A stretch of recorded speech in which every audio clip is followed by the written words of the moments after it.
എങ്ങനെയാണ് നന്മയുള്ളവളായിരിക്കേണ്ടതെന്ന് പ്രാർത്ഥനയിലൂടെ മാത്രമേ നീ പഠിക്കുകയുള്ളൂ.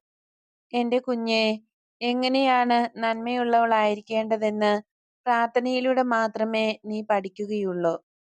ജീവിതത്തിന്റെ കേന്ദ്രബിന്ദു വിശുദ്ധ കുർബാനയായിരിക്കണം.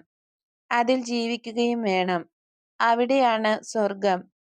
എന്റെ കൊച്ചു കുഞ്ഞേ, എന്റെ മകന്റെ പീഡാനുഭവ സമയം പ്രാർത്ഥനയോടെയായിരിക്കാൻ ഞാൻ നിന്നെ ക്ഷണിക്കുകയാണ്. ഈ വിശുദ്ധ കുർബാനയുടെ സമയത്ത് സ്നേഹത്തോടെ നിങ്ങൾ അപേക്ഷിക്കുകയാണെങ്കിൽ സവിശേഷമായ കൃപകൾ ദൈവം നൽകും. സ്നേഹത്തോടെ പ്രാർത്ഥിക്കുക. കുർബാനയുടെ സമയം. എന്റെ കുഞ്ഞെ, നിനക്ക് എന്നോടുള്ള സ്നേഹം എന്റെ ഹൃദയത്തിൽ മാധുര്യവും എന്റെ മകന് സന്തോഷവും നൽകുന്നു.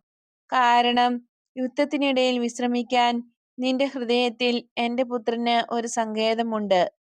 ഞാൻ വഴിയും എന്റെ സ്നേഹത്താലും നീ അനുഗ്രഹിക്കപ്പെട്ടിരിക്കുന്നു.